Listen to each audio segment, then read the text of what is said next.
नमस्कार दोस्तों, आप सबका स्वागत है आपके अपने YouTube चैनल में। जीएसटीआर 9 के ऊपर आज एक बहुत इंपॉर्टेंट अपडेट तो नहीं कहेंगे, एक बहुत इंपॉर्टेंट पॉइंट है जो मैं आपके साथ शेयर करने जा रहा हूं। हो सकता है काफी लोगों को वो पॉइंट अच्छा ना भी लगे। पॉइंट ये है कि हम सबको पता है, नोटिफिकेशन आए हुए हैं कि अगर टर्नओवर 2 करोड़ से ज्यादा नहीं है, अगर हमारा टर्नओवर 21-22 का 2 करोड़ से ज्यादा नहीं है, तो हमें ये जो जीएसटीआर 9 है ये भरने की जरूरत नहीं है। ये नोटिफिकेशन आया हुआ है, हम सबको पता है।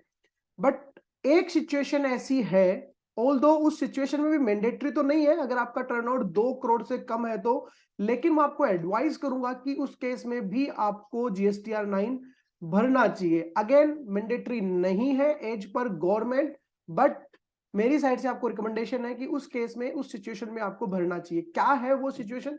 वो सिचुएशन ये है दोस्तों कि 21-22 का आपका कोई इनपुट था, 21-22 की कोई आईटीसी थी और वो आईटीसी आपने ली है 22-23 में, आपने क्लेम करी 22-23 में विद इन स्पेसिफाइड पीरियड।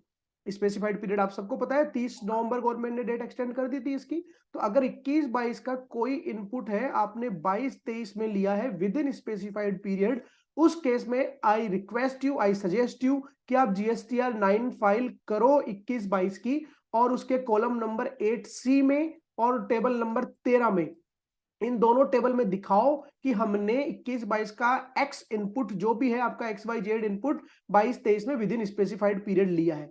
ऐसा क्यों मैं बोल रहा हूं दोस्तों? ऐसा इसलिए मैं आपसे बोल रहा हूं कि जब 21-22 में तो आपने इनपुट कम लिया, तो 21-22 में तो आपके 2A में और आपके 3B में कोई डिफरेंस नहीं आ रहा होगा, तो 21-22 में तो कोई नोटिस आने की संभावना नहीं बनती है।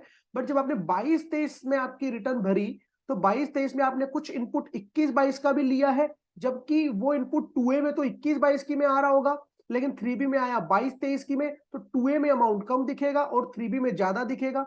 तो 22-23 में आपका इनपुट क्लेम XX दिखेगा, जिसका आपके पास नोटिस आएगा डिपार्टमेंट से कि भैया 22-23 के 2A में तो X अमाउंट है, और आपके 3B में आपने क्लेम कर रखा है X प्लस Y अमाउंट, इसका कारण दो। तो आप उनको कारण दोगे कि कुछ इनपुट था 21-22 का जो मैंने 22-23 में क्लेम किया है, 22-23 में क्लेम किया है, इसकी वजह से 22-23 की 3B में मेरा अमाउंट ज्यादा आ रहा है। ये आप रीजन दोगे, जो आप सबको पता है, हम सबको पता है, वो रीजन है भी आपका बहुत बहुत वैलिड, जेन्युइन भी होगा वो केस आपका।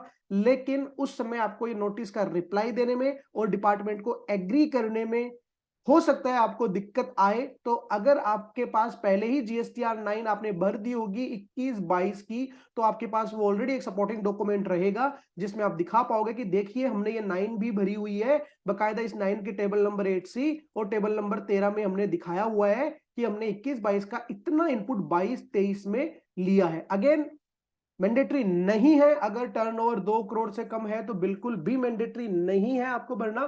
बट अगर ऐसी कुछ सिचुएशन आपके साथ क्रिएट हो रही है, तो मैं आपको, बीइंग माय सब्सक्राइबर्स, आप मेरे वीडियोस को इतने लाइक करते हो, इसलिए मैं आप सबको यही सजेस्ट करूंगा कि इस केस में आपको जीएसटीआर 9 भरनी चाहिए, और उसमें स्पेसिफिकली टेबल नंबर 8C और 13 में आपको मेंशन करना चाहिए। जीएसटीआर 9 के ऊपर और भी काफी सारे वीडियोस हमने आपके लिए बनाए हैं, जो इस वीडियो के एंड में आपको दिख जाएंगे, और आपको ऊपर आई बटन में भी उनकी लिंक दिख जाएगी। अगर और भी कोई आपको डाउट हो तो उन वीडियो से आपके डाउट डेफिनेटली क्लियर होने वाले हैं।